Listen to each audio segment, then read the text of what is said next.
Hey everyone, I'm Rory. Welcome to the Astro Imaging channel. Tonight we're going to jump right into it because we got a full house. We got about 7 presenters, and Kevin Morefield will be presenting how he obtained the Skull Crossbones Nebula from a remote observatory in Chile. So awesome image, awesome data, and I'm going to let Kevin jump right into it, and we're going to kind of start off. We're not going to go through the calendar or anything tonight, so just jumping right in. Kevin, go ahead and take over. All right, let's go. Just 1 second.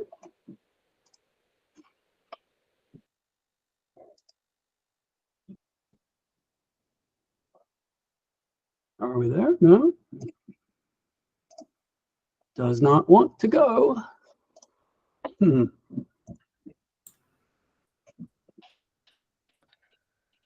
can practice all you want, but you could also in the slideshow tab see if it'll come up there.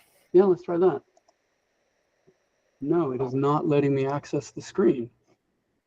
All right, that's crazy. Given that we just did this a second ago. Let's try again.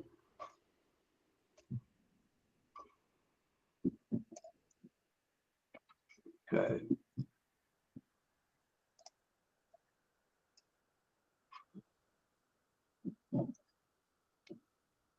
Okay, yeah. And you can hit the hide button. Yeah. Still not letting me. No, it looks good. Oh, was there a delay? No, it's up. Can you hit the are your arrow keys working? No, they're not. Oh, I see. That's what I don't understand. Arrow keys, scroll. And if you click on it, what happens? Let's try this. Okay, that'll work. We got it. Okay, let's go. So let me start off by the site. The site is El Sos Observatory, which is in the southern part of Atacama. It is shared between Chiliscope and El Sos. So El Sos is here on the bottom. That's where you can put your own telescope, like I did. The domes over here are where you can rent time in El Sos, rather on Chiliscope. We have some nice neighbors, Cerro Tololo and Vera Rubin, 15 and 20 miles away. So we're in a good neighborhood. We're about 2,000 feet lower than those guys are. Here's an image taken with my phone right from our site where you can actually see these guys off in the distance. We are about here over on the left. I'm on the map. The stars where we are, and the orange is sort of the edges of the desert. The central part is the yellow. And all of these professional observatories are also down here by us in the orange. For whatever reason, it's still quite dry, as you can see. No trees to burn, no smoke. Thank you, thank you. So the setup that I have there, I installed over 5 days in November. It's a CDK-17 with a Delta Rho, also on the same L600 mount. My idea originally was to use the CDK-17 for small objects when I had good seeing in the night. Otherwise, I'd be using the F3 Delta Rho for larger things and fainter things. Unfortunately, the Delta Rho is still not operational. We're waiting on corrected optics, and hopefully by fall, I'm going to have that up and running. Meanwhile, with the 17, we captured this data for tonight. I used an AIDA APX60, which is the IMX 455 version. We're at almost 3,000 millimeters, so pretty long. Speed is an f/6.8, not super fast, but good enough because this is actually a pretty bright object. Image scale here is almost 1/4 of an arc second, so it's pretty small image scale. Here's what the setup looks like. You've got the Delta Rho just kind of riding along as a counterweight here. The big drama just before we installed is down here. It turns out the 17 is not big enough for an L600 mount, especially when you've got about 60, 70 pounds on the other side. So we had to add, at the last minute, scrounge around for 50 pounds of counterweight, get an extra long bar made at a local machine shop, and lo and behold, it all worked, thank God. So in terms of the filter wheel here, you see I've got these sort of flat plate centerline wheels, which I use to keep rotational balance. So no matter what rotation I choose, I stay within a few ounces of balance. And that's kind of important with these L mounts. And we're using chroma filters here, 533 on the HSO. I also added a dark filter I should add, which I use for darks. That's part of the reason I wanted that 8-position filter wheel. So the object, Skull and Crossbones NGC 2467. This is normally done with a much wider field of view. This is pretty tight, but I figured with good seeing, I could focus on the super interesting areas that are in the core. I do apologize for those of you that process this. I clipped off the very top of the O3 shell. I really should have reframed this about after the first few nights, but I didn't do that. So data capture here was midsummer, January 28th to March 8th. That's when we get the best seeing down at LSOS. And in fact, if you look at the full width half maxes over here, the means on the masters came in 1.4, 1.36, 1.5, and the RGB subs even better, almost down to 1.3. Total of 30 hours of narrowband, and broadband about 3 hours, just for the stars only. So one question occasionally you might get at a quarter of an arc-second image scale, why aren't you binning? And the simple answer is with this good seeing of 1 arc-second, I still want to sample my seeing by 3 pixels. So that's about 0.33 image scale I would need ideally. And if I bin here, I'd go up to about a half arc-second, and I'd be at below 2 pixels. And I would be actually losing resolution with these really good seeing nights. Plus, there's no real advantage to binning the CMOS in camera. I can get the same effect later on processing. So why were these full width half maxes so low? It starts off with capture being done during summer when Chile's got amazing seeing. The monitors will go down to half an arc-second. I've seen about a third of an arc-second as the lowest I've ever seen on the monitor. All the data here I acquire above 40 degrees latitude. And if I'm shooting LRGB, I'll take the luminance and put it above 50 and shoot RGB lower than 50. So I also aggressively toss out subs that are outside the norm range. So anything over about 1.6, 1.7 here, I would have rejected out of hand. Guiding corrections are super important to this as well. I only make a correction when I'm confident that the reason why there's guide error is due to tracking. And I'm going to talk a bit more about that in the next slide. Lastly, I think I got a little bit better than average CDK 17 scope, so yay. So on the guiding choices, this is a guide sample from a night we had recently, which right now seeing is not very good. We were well over 2 arc-seconds. You can still see that the guide error is coming at around a third of an arc-second. So I'm using multi-star guiding to eliminate some of the seeing error. I'm doing 5-second guide exposures to allow the seeing to average out a little bit. And a couple of my favorite quotes from John Hayes: at 3,000 millimeters, everything is made of rubber, meaning there's a lot of flexure going on. And for Bruce Waddington at PhD 2, the first rule of guiding is do no harm. So the point here is that guiding corrects only mount tracking error. It can't correct seeing, it can't correct anything else. So if the error is due to flexure or seeing, any resulting correction is going to make things worse. So my solution to that here is, since I have very good tracking with this good mount, I move up the minimum move until I've gone over 1 pixel on the imaging camera, which is about half a pixel on my guider. That way, if I've moved the full pixel, I'm feeling better about it being tracking error. And then I make a fairly aggressive correction. Now, as I'm saying all this, I think I actually need to go up to probably something like 0.7 guider pixels rather than 0.49, because there's a lot of corrections going on here during these bad seeing moments, and that's not mount tracking. So here's the distribution of the full width half maxes on these images. The HA got down to 1.1 arc-seconds, and in fact, the most common HA here was in 1.2 to 1.3 arc-seconds. The S wasn't too far off. The O was a little out there, so it was around 1.5, but it's all good. Still very good stuff. In terms of software, PWI 3 and 4 are used because you kind of have to. Guiding PhD 2. I use Voyager for automation. And then I have from Tim, he's a brilliant guy, built this custom scheduler that takes a look at moon phase, moon proximity, object altitude, the filter, and my target rankings, and decides every hour what is the best thing to shoot right now. And Tim, thank you. That's excellent stuff. I really appreciate it. Now, I think that's it on capture. So why don't we see what everybody did with this? I'm super excited because I didn't think I did very well, and I'd like to see what guys do.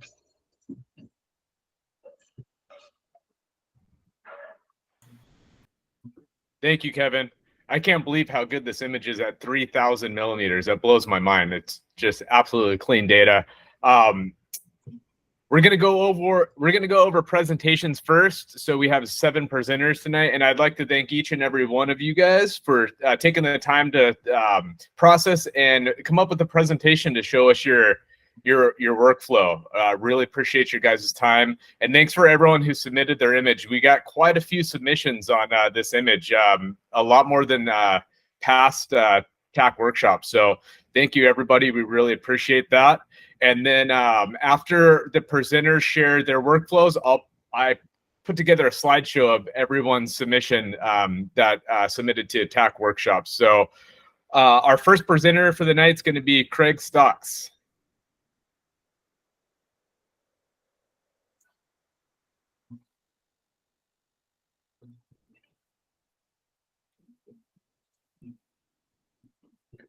Okay,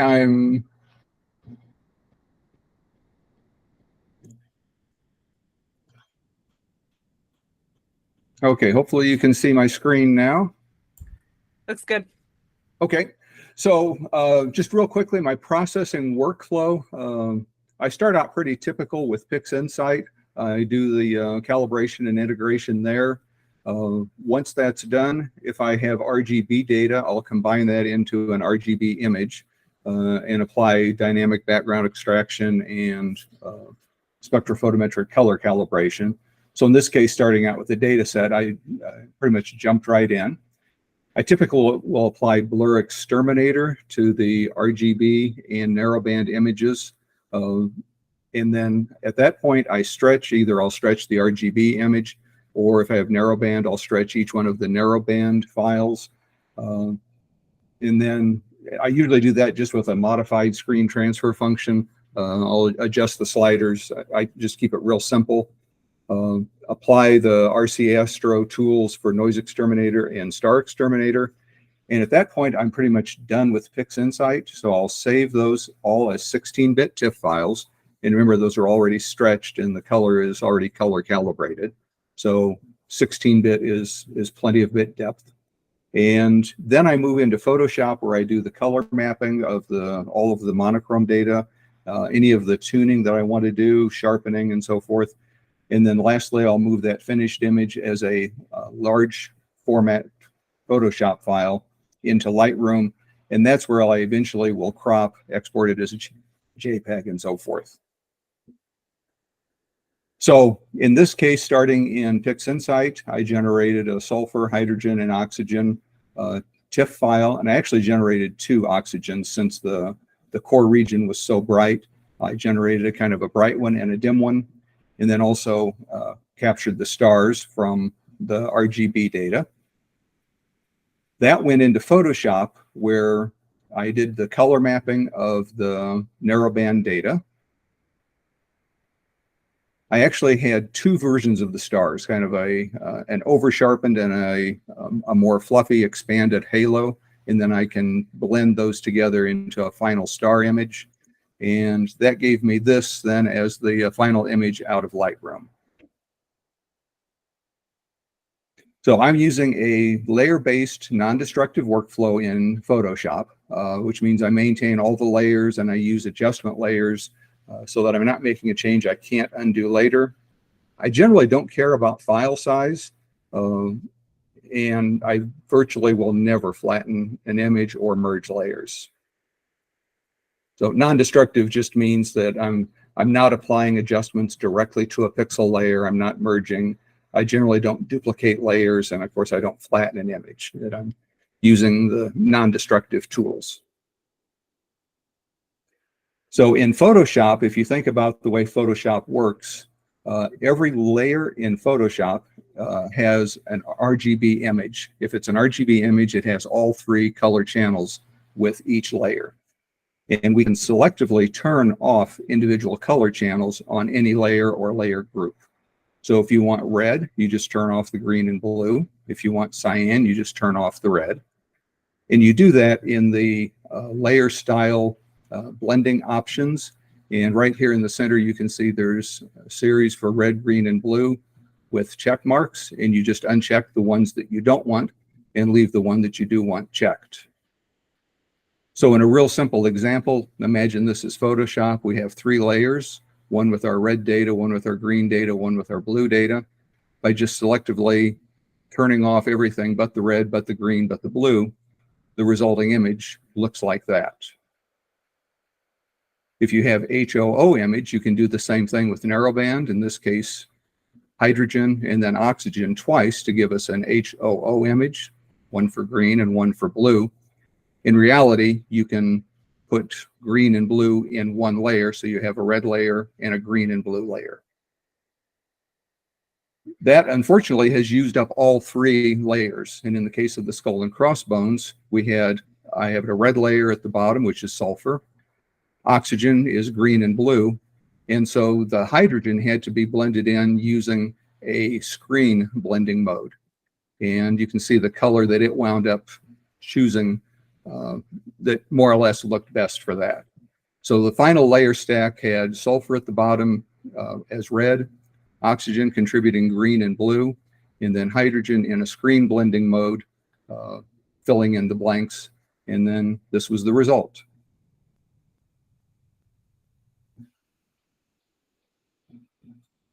So I think I'll stop there.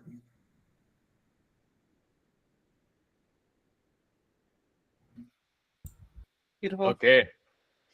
Thank you, Craig. It's, such a fantastic image. Thank you for presenting, and it was a lot there. You know, there was a lot to go back and kind of look at your workflow. Thanks for laying all that out in a sequence, and you know, using Photoshop's something I'd like to get better at. I do use Lightroom, but you know, I think Photoshop allows a little bit more depth. So thanks for sharing everything. Next up is George.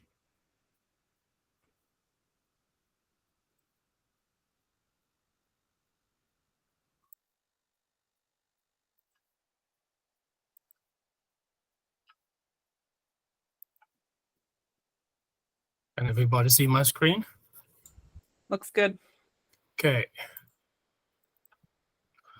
Okay, so I did a quick run through it when I downloaded the data just to quickly see what I was working with, and then I sat down and really started working on it. And I did everything in PixInsight. I started with the RGB channels, just looked at them. Then I actually already from the first run, I decided where I wanted to crop them. So let's see here. So I did the crop, and I actually did that throughout all the RGB and the SHO as well. That was the first step that I did. And then I went through a background extraction on the RGB. I did then a blur. I did, let's see here why they don't come up here. And then I did a star exterminator and noise. Oh, I know why. Sorry about that. I am in the wrong one here. Okay. So I did a dynamic background extraction. That's what you see here. And from there, I did a clone. I moved over to one of those. And in that process, I did a very simple histogram transformation using the screen transfer function. I mean, the data was so beautiful and so clean that there was not much really to do. From there, I did a combination.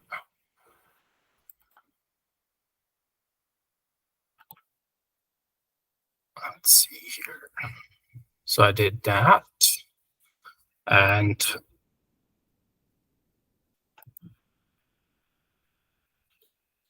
I did a stretch in actually 2 steps of stretching.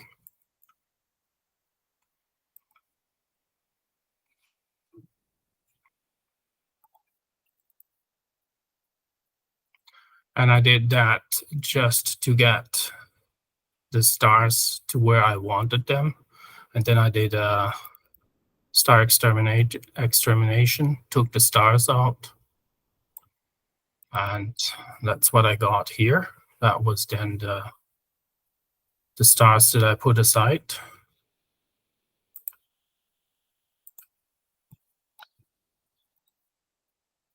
And in the, let's see here,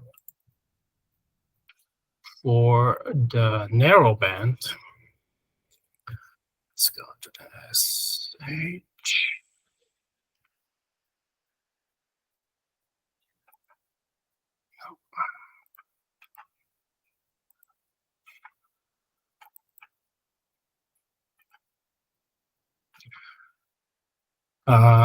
Change the name. The dynamic crop was already done. Did a dynamic background extraction on that. Then I did a blur exterminator, star exterminator, discard the stars, did a noise exterminator on it, and I did that on all three. I'm gonna go through the other ones. I did that on all the three. I did clones of them, and then I did combine them. And that's the image that I got after a channel combination. And I just use a regular channel combination. Plus, I actually added the luminance as the H alpha in the luminance already at that time. I thought that it did not harm to do it that way, and it actually came out pretty nice. So here I'm gonna go a little bit more in detail of what we did. So image, let's see, image 33 clone. So the first I did, I used Bill Blanchen's SNR, the V5, to get rid of the green. Then I saw that there was some purple up here, and there was down here a bit of purple, so I did an invert. I used a game mask, love the game masks, they are great. Took all that purple that was up here out. Then I went and did the first curve transformation.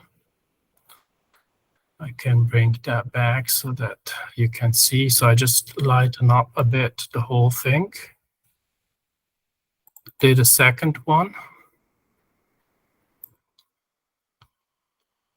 And let's go back one.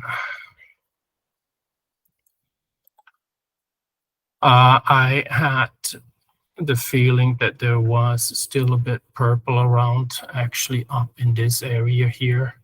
So I made a mask, did an invert, got rid of that. So it's more blue now here. Then I continue with the curve transformation. Just to go back one step. So the center here I brought out. I'm not sure if it comes over in YouTube. There are very small steps that I did. So it's more blue in this area here. Then the next step, another that was actually more in the center, this area here. Then I did a color saturation. So in all the yellows, put the yellow mask on, pulled all of those out. Then I had made a range mask. This was at that time a little bit too bright. So I actually darkened that back out to get a bit more details also as well. Then I started with local histogram equalization in the small scale details. See if you can see that. So that was also in this area here. It's very, very small steps that I did. Then I went for the next level, so a medium level. That's kind of in this area over here. That should probably be visible. And then I did the whole center part here, and always masked the parts that I didn't want to get. So you can see all this area over here.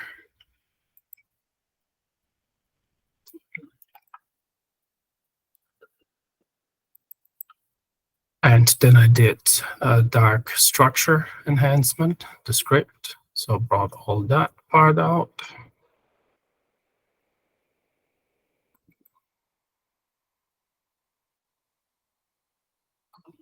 And I changed the image name. Should have done that at the beginning. Then I brought the stars in. And I used Bill Blanchard's star reduction.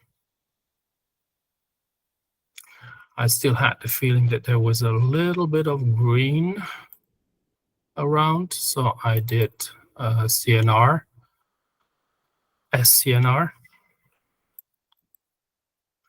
And that's what I ended up with.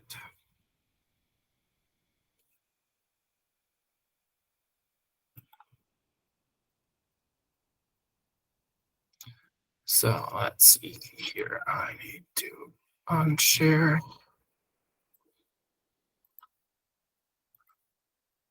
Okay.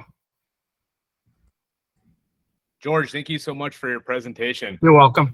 There was a lot there, and yeah, I agree. Going over the gradients and you know, the background extraction, there wasn't really much to get rid of. It was just such clean data. There was really, really nothing to do.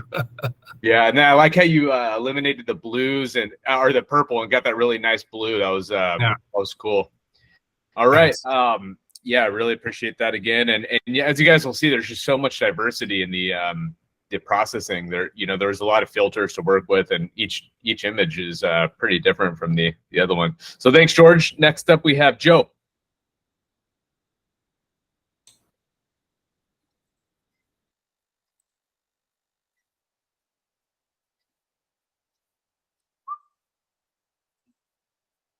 Oh, shared the wrong one. Do you get it?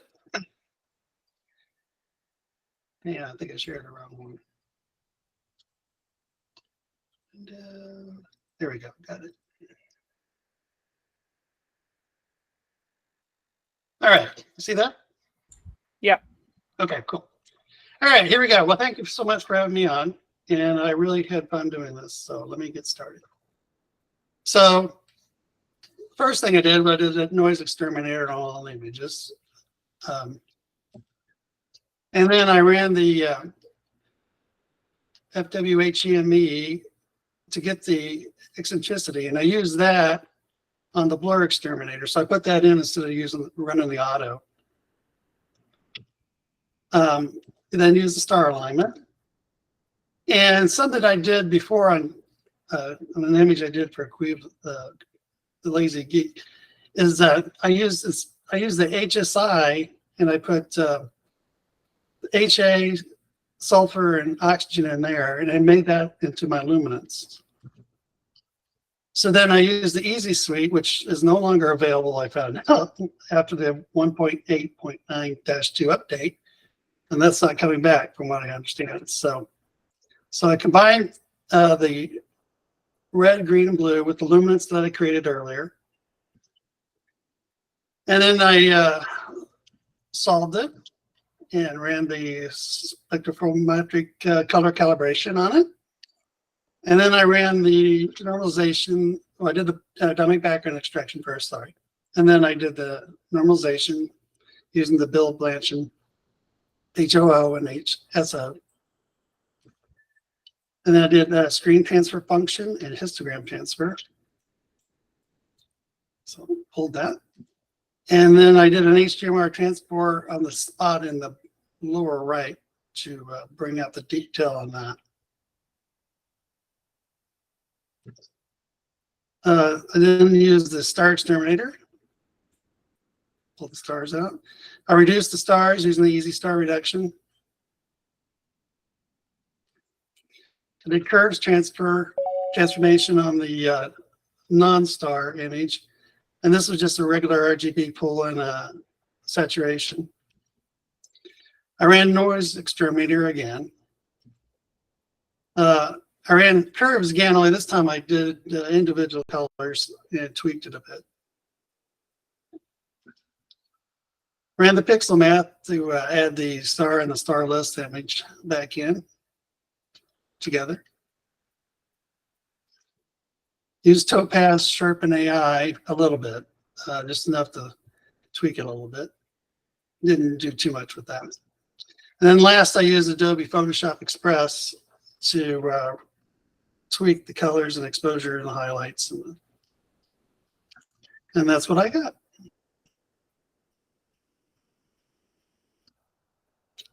So I went too fast. So everybody else has time. So that's it for me. Thank you, Joe. Yeah, really different take on than the last couple images. So, you know, it's cool to see you use the HDR feature, pulling out some of those details, you know, and just grabbing a few things here and a few things there from each person's presentation is, you know, is why we're here. And no, it wasn't too fast. You know, it was, you know, I got a couple things out of that. So really appreciate your time and thank you for sharing. Thank you so much. Next up, we have Paul.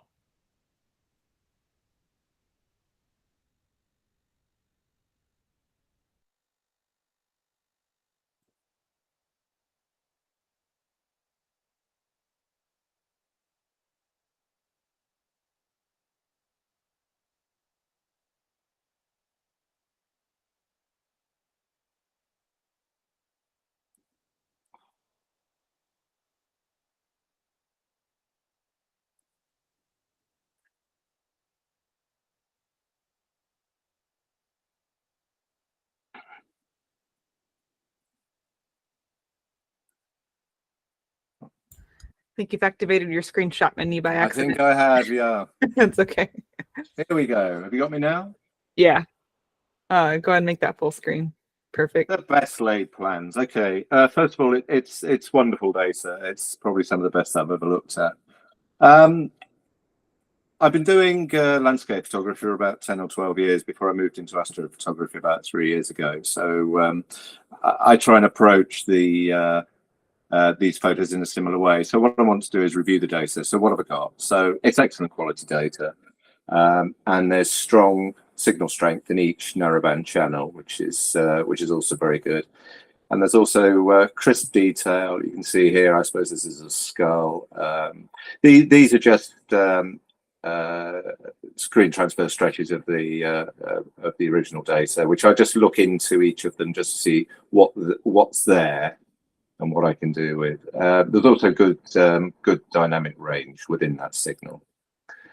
So I try to set a set of initial goals. So I want to allow the details to emerge. I want to try and maintain each filter signal strength. Now I work in the narrowband channels. So obviously with a lot of nebula, there's a chance that the HA is just going to flood the other two channels. So I want to try and maintain each of the filter signal strength. And also I want to provide the image with some punch. And to do that, I want to use the inherent dynamic range. The data is very clean, it's very strong, so don't over process it. That was one of my initial goals, you know, let the data speak for itself. So after experimentation, so I tried a few different stretches, decided to go with GHS, chose that, which is the general hyperbolized stretch, which is now in PixInsight. I used standard stretch parameters and a control point, so nothing particularly special there. I then did a small linear stretch so that I can then match the background levels of each of the three channels to avoid any sort of color cast coming into the background. And and then removed each image using star exterminator screen. So I stretched each channel individually, no combination before. I've then got my 3 narrowband stretched images, and I tried a couple of ways of combining them, and I settled in the end for the 4x script.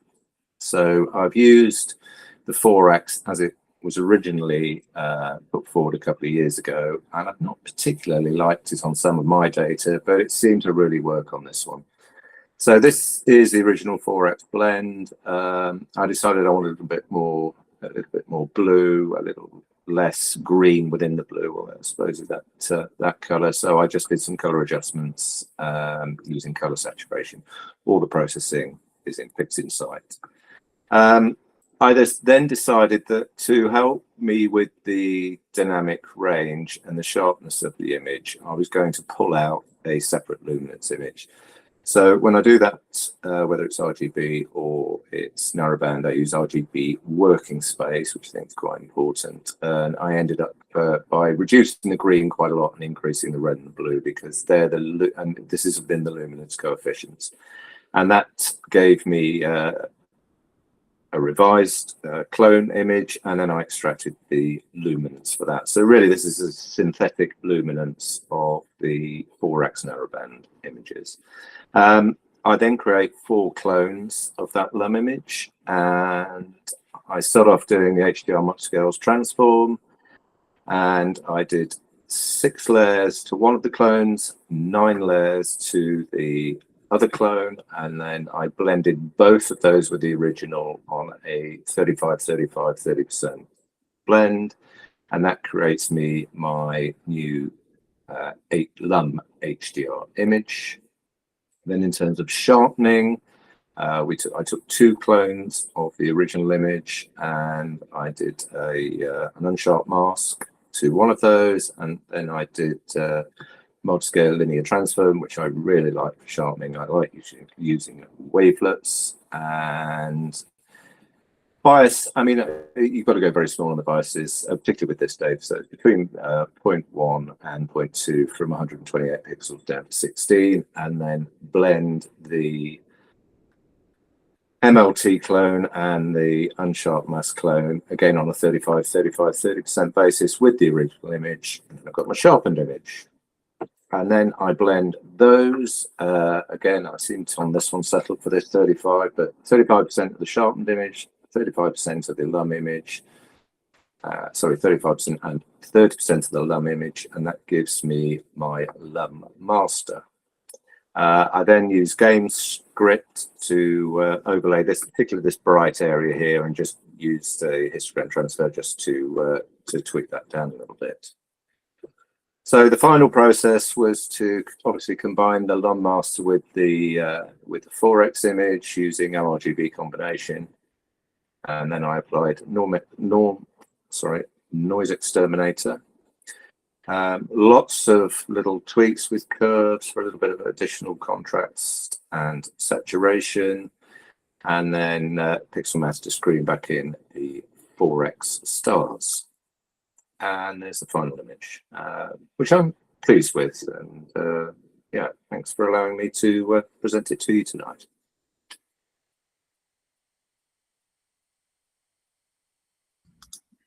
Thank you, Paul. I like how you went into each, you go into images with goals. That's a cool concept, kind of where you want to go and take the image right off the bat. I do like that concept. And then I'm surprised at how awesome the HDR works for this images. The data set's just so crisp, you know, the HDR goes a long way. Yeah. Yeah. I normally use it on galaxies, but I had some old data of the Lagoon Nebula. And when I did, and that's LRGB data, and when I did the HDR on that, you actually almost get a 3D of the Lagoon Nebula. And what looks like the frog, when I've done it now, actually appears as if it's inside and down almost. Whereas before, most of the time, it seems to sit on top. HDR's, it's a wonderful tool. Yeah, but I think it's a case of do it on clones, do it gently, a number of times and then blend, you know, again with the sharpening. Don't try and sharpen your original image. Sharpen a clone and then blend it back in gently. And if you do that, you can get some really nice, it stops everything looking crunchy, I think is the best way to put it. Looks really good in your image. Thanks for sharing, Paul. That's a pleasure. Next up is John. Okay.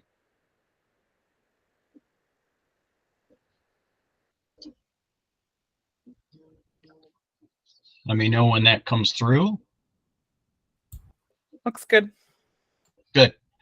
A lot of similarities, I guess, in the approach between some of us, and yet little differences as you get further along into it. But big shout out to Kevin for fantastic data. Made it an easy process. So what I decided to do was develop the stars first by using the RGB data, with no intention of using the RGB information for the nebula. And so I followed that through. This was a original RGB combination. And then if I open up the History Explorer here, I put that through the spectrophotometric color calibration, which gave me this version of the RGB. Then I put that, this is all non-linear, the original data. And then I put it through Blur Exterminator, which actually I decided to run that a couple of different times because I was experimenting with how much star reduction to use while using Blur Exterminator. Since then, I have found that causes some problems when you use it aggressively, but I did decide to use it aggressively.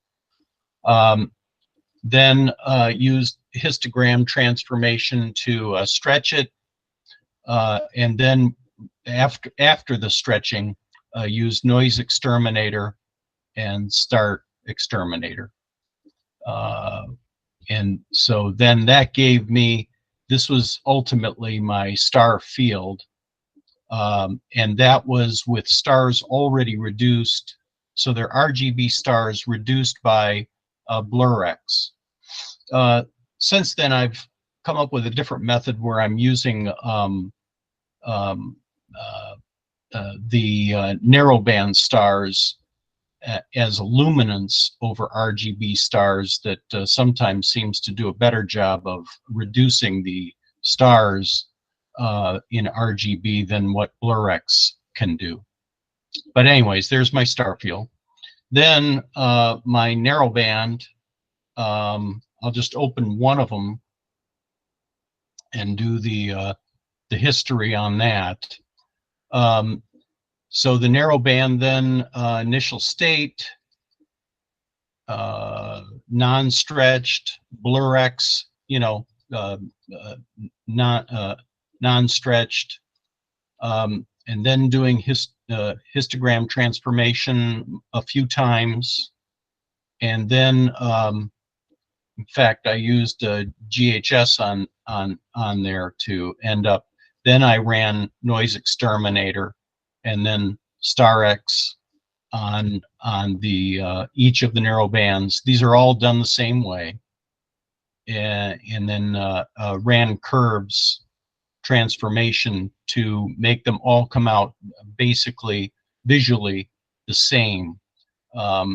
So that there's HA, here was O3, and here was S2 at the final stage.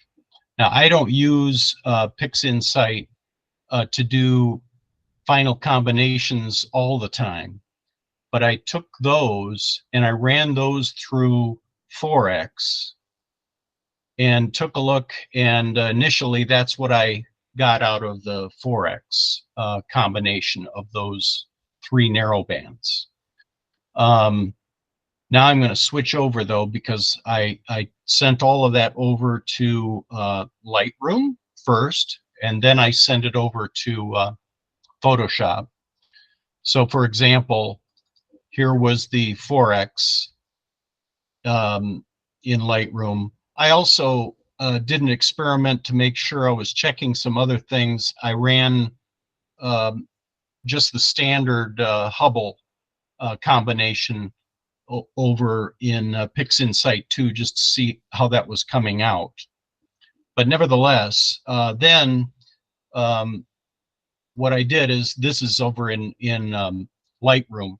Sometimes I will use Lightroom to do further touch-ups on the narrow bands before I send them over to Photoshop. And then what I'll do is I'll switch over to Photoshop here, because this was the image. So we want to edit in Photoshop. And I'm using a little bit of a different technique than what was shown earlier. I'm going to shut off the stars. And so here comes in the RGB. And what I did is I copied the narrowband not RGB, sorry, the narrowband channels into one layer, where I'm copying into the channels are red, green, and blue to come up with the one layer that's an RGB channel in Photoshop. And this is what it gave me as a standard mix. And then what I'm doing is I use Channel Mixer to rebalance the mix of RGB. And so you can, if I flip the switch, you can kind of see what that's doing. So Channel Mixer allows you to, it'll come up by default where red would be 100%, green would be 0, and blue would be 0. But you can change the mix. So you can see here, I took red and left red at 100%, which was the S2 data. And then I increased the green and decreased the blue by equal amounts, so I still had the proper channel strength for red. But obviously now I'm mixing in data from the other narrow bands. Here's green, so 100% on the green, but plus and minus on blue and red there. And in blue, I'm 100% on blue, but I'm plus and minus on red and green to some degree there. And I'm doing that by eye. I'm not doing that by pixel math. And so that method of doing Channel Mixer gave me the color that you're looking at there, as opposed to this color that you're now looking at, which was the standard mix. And then so then I just copied that to a completed layer, and then screened back in my RGB stars. So that's how I got to the final. Obviously, too, I cropped it in a different way than what everybody else has so far.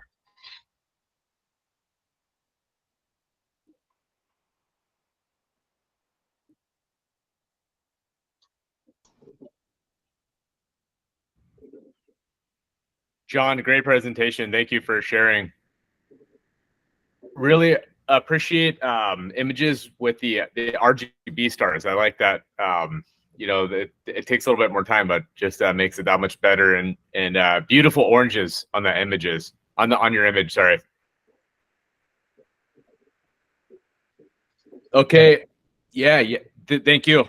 Next up is Marcia Wilcox. All right.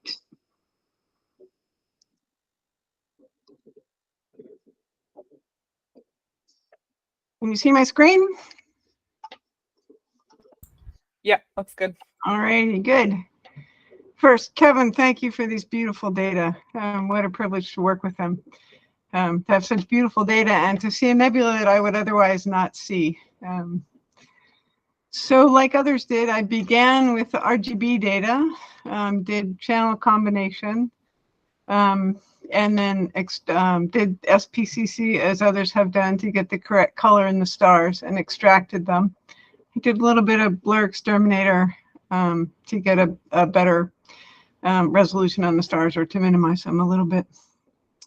Next, I turned my attention to the narrowband data, which was gorgeous. And I took a look at them and decided to do a linear fit. So I linear fit the sulfur and the oxygen to the hydrogen to try to get them sort of an equal strength. Next, what I did was to take a look at the HA and took the stars out and did DBE, dynamic background extraction on hydrogen. I'll show you quick the samples. So not very many samples, but enough to get a little bit more resolution between the nebula and the background. And then what I did was to take those samples and apply them to the other narrowband channels. So the backgrounds were done in the same way. And then I just did a simple SHO. So if we do just using pixel math here, I played around with a little bit of a modified SHO. I'll show you what I did. I eventually went back to the straight one, but for example, I added some of the hydrogen back with the sulfur in the red channel. If you're showing us something, you need to share your whole screen so we can see the dialog box. Okay, I am, but it's you're sharing just PixInsight application right now. Okay, thanks, Molly. I think I'll just tell you about it rather than worry about the technical things. That's fine. Okay. Okay, so that said, so I did the DBE and took a look. If I change the screen transfer function, let me see if that'll work. Maybe it won't, maybe it will. If I link the channels, can you see the change in that? Yeah, we can see the images. Okay. Okay, so is it going now? Is it looking pretty green? Yes. Okay, great. So if you link the channels with the screen transfer function, you wind up with something that's sort of a more green than is my taste. So if I unlink them, and this is just doing the screen transfer function on the SHO, this is where I started, was here. So next I said, okay, well, this is where I'm going to start. What are my goals for this image, as one of the other presenters talked about? And my goals were fairly simple. First, I wanted to bring out the structure down here on the lower right-hand side. And that meant paying attention to the brightness here. So that was one thing I wanted to do. I also like this little yellow bit in the nebulosity, and I wanted to see if I could bring that structure out. So I worked on that. And then also it seemed that there were some things hiding on the left-hand side over here, and maybe in this beautiful sulfur that's around the edge of the nebula here. So I wanted to pay attention to that as well. So those were my goals. I next took the stars out, and I stretched early for me here. I used GHS, and my strategy with GHS is to begin in the dark areas and then work my way to the brighter areas until I have a stretch that I like. So I'll tell you about that if more later if anybody wants to know. The next thing I did was to make a couple of masks to be able to work on the areas that I wanted to focus on. So I had one for here, one for the Yellow Nebula, and one for the left wing for, I don't know what that is, elbow or whatever it is of the skull. All right. So I'll show you, I'm going to do a little sneak review here, or reveal actually. So here's where I started on the right. And then if you look at this part of the nebula, the left side of the nebula, I used a little bit of unsharp mask to see what I was working on. And after that, I did some local histogram equalization, and my approach is the same as it is with GHS, and that is to do small steps. So I used, I think, 4 different kernel radii, beginning at 16 and ending at 300, each at about 10%, to try to bring out the structure that's in here. And I can see it, I think, better in the final image than in the untouched SHO image. And as others have done, I used a little bit of HDR over here on the right to bring down the brightness and bring up the structure. So now I'm going to move them and show you the right side of the image a little bit. Over here, just to compare where I started and then where I ended up. And my goal was to begin to reveal some of these beautiful features that are in here. Also, I did, with the mask, did some work on, excuse me, on the yellow nebulosity here to try to bring that out. Next, I wanted to pay a little more attention to the color. So let me show you the final image. And to do that was relatively straightforward. I used curves and a luminance mask in different places to bring out some of the color. And at some point, I decided there was too much green, so I cut it back a little bit with SCNR at about 25%. And in curves, I used both the saturation and paid attention to the LABB channel, which separates blue and yellow to try to get a little bit, well, color separation on that part of the color spectrum. And then the CIE C space, the chrominance space, always winds up giving things a little bit more of a pop. So I added a little bit of that as well. And then I put the RGB stars back in, and here you go. I went from this, the sort of unadjusted SHO, to this, the adjusted SHO. And that's it.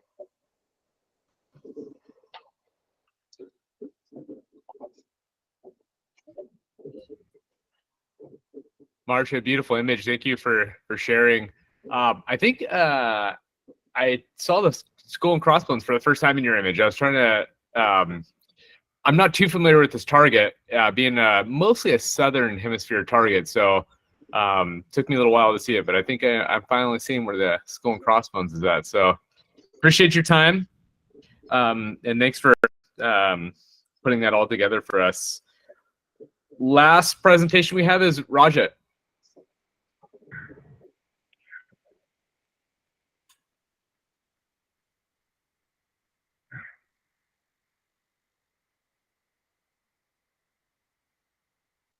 Can you see my slide? Am I audible? Yeah, looks good. All right, all right. Hi, my name is Rajat. I'm from India and very much a beginner, and I processed this data. Thank you, Kevin and AIC, for bringing this data to us. And so I don't have much experience in this. Should not be an introduction. This should have been a disclaimer. I am not very, I have a very limited understanding of mono data. I have processed just to learn some Hubble data from, and that's how I have learned how to process Hubble data. I still use a DSLR, and from last 1 year, I've been in process of making a fully functional dedicated AP rig. This process never seems to end. It's still going on. And so that's that. And so I just did a research, just random Googling on what this object is about. And basically, when I went to Astrobin and there were just 281 images of this object, I understood this is a very difficult object to catch. And they were not, and Kevin's image, I think, is the best, if not one of the best. I mean, that's what. And then going through, then I understood the scope, like what should I expect from this data. And I did not use PixInsight. I have used ASTAP, Serial, and Affinity photos. ASTAP for just to convert into XEISF file to PixInsight format to PIX file so that I can use it. I had to downsample the image on Serial because my computer was extremely slow with this huge resolution which was there in the image. And the other tools are usual, StarNet, a little bit of noise exterminator, and one set of macros which I used on Affinity photos are James Ritson astrophotography macros. They are available for free for anybody to download. So the biggest issue was that what palette I should use to process this image. I have zeroed down on two, and I'll show these two images, both of them. And the first is natural palette. You can see the expression, and I got it from random internet search. Again, cloudy nights, back to cloudy nights, to for this palette. And then the second, John and Paul both have done on Forex palette. I have also processed using that dynamic narrowband combination Forex palette, but not on PixInsight, using pixel math function on Cyril. Now, anybody who's interested in knowing what this dynamic narrowband combination is, you can go on the website. The link is there, and check it out. I'm not going to talk about the exactly what this expression means, but these are the expressions which are there which are used to create RGB data from SHO image file, and image on the right side is what I got after I applied photometric color calibration, HDR removal on Cyril. Then I started to remove the stars, and this was a mistake. Now, hindsight, looking from the hindsight, that this was a mistake. I should have stretched the data and then combined the data, but I went the other way around. I think I was able to get away with because the quality of data was so good, and got whatever I got from that. And so I used the multiple tools from GHS, Arcs and Stretch, and histogram transformation to stretch the image. This was the image which I took to Affinity photos. Now, on Affinity photos, there were several iterations of curves, level, color adjustment, and till it looks satisfactory. I'm sorry,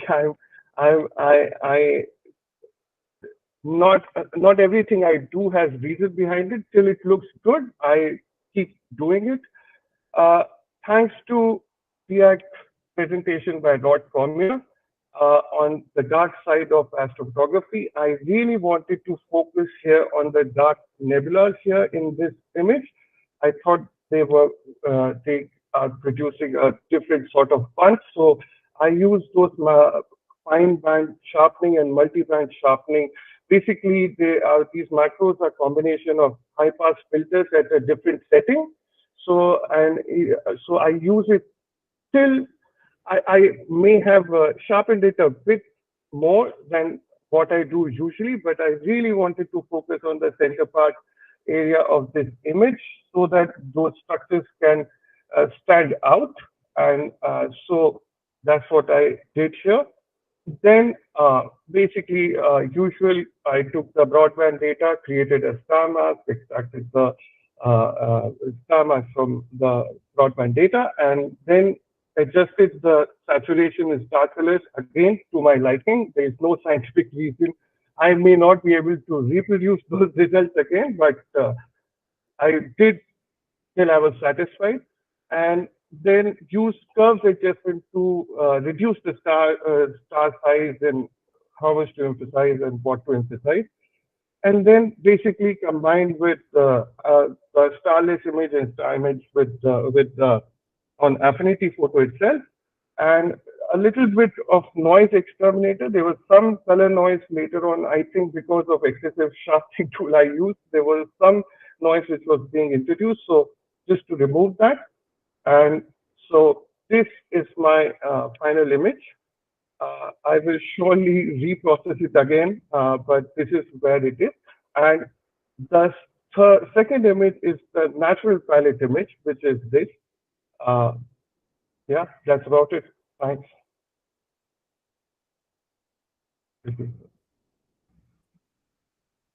I'll stop sharing.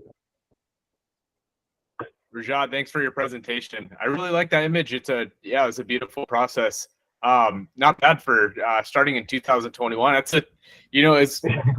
clean as that data is. It's still the process. Narrowband images, and there's a lot that goes into it, and I think you did a really good job. So thank you. Thank you. You have to cut me some slack. I'm also a lawyer, so I have no experience with images. I cannot shoot to save my life in daytime. I just know how to do this now. All right, so I'm gonna go ahead and start the slideshow and show everyone's image that was submitted. And I'll just present my first name only.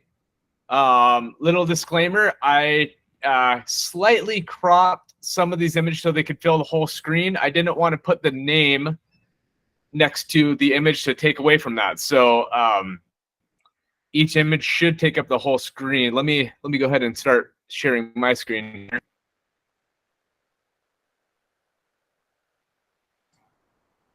You guys see my screen okay?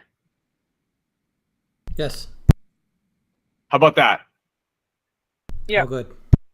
All right. All right, so moving right along here, we'll start with Armando.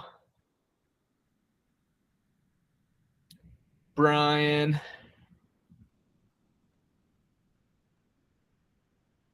Cameron.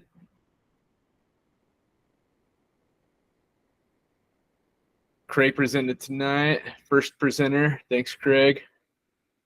Beautiful image. George, thanks for presenting tonight.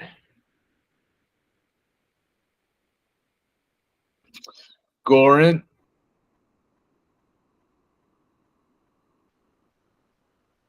Jari. Joe. Thanks for presenting, Joe. Beautiful image.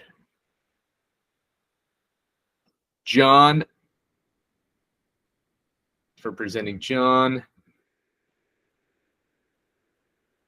Juan. Kevin. Marcia, thanks for presenting. Paul.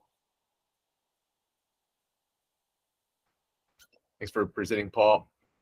Philip.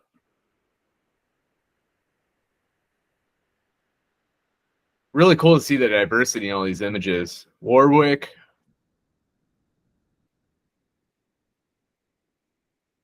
Xanthus.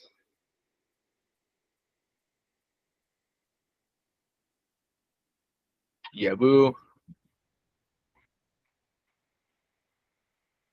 And our last presenter for the night, Rajat.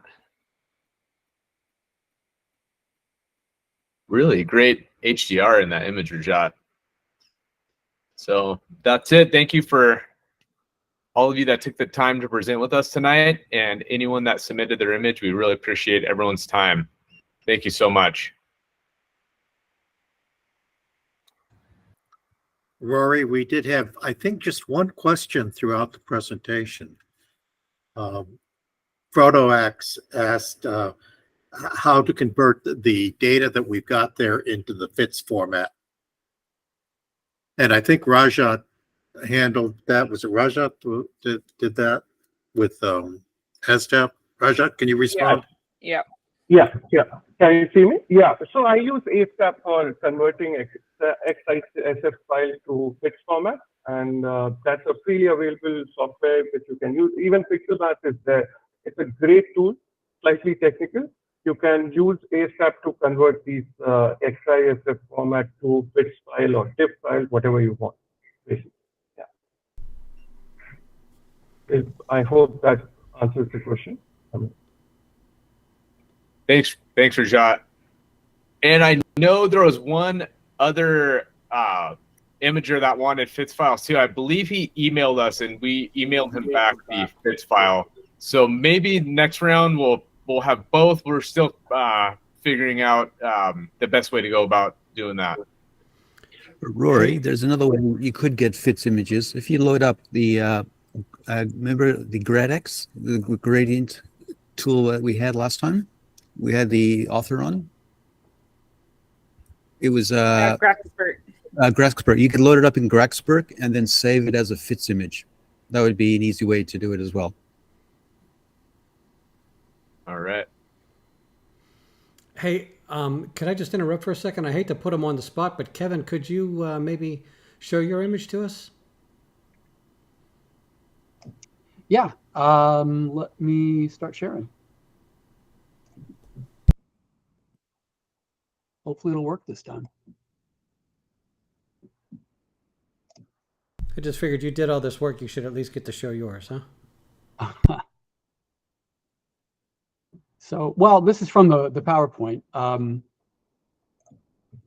And I actually redid this image as a part of this because, as I said, I wasn't all that happy with my original. Redid it, changed the orientation. Colors are a wee bit different. I think I did the sort of manual version of the 4x the original time, and this time I did a straight show. I was just looking back, though, at the one that I did that's still on Astrobin. I think I like it better. So, you know, never can quite tell. Thanks, Kevin. Sure. Now this thing won't. There we go.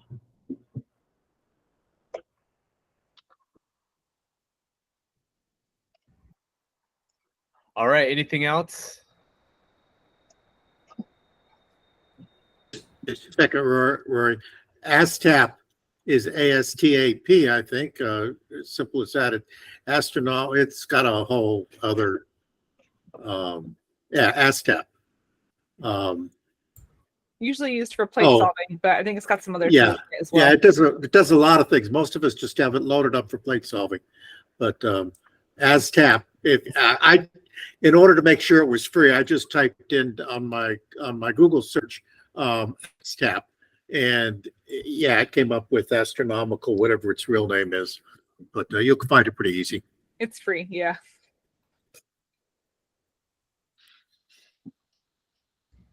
What was that for, Alex, to change the FITS files? Pardon me? Oh yeah, Okay. well, it does a lot of stuff, but astrometric stacking program. I think it's got more names than that, but it's not hard to find. I will go look again and make sure. ASTAP. Click.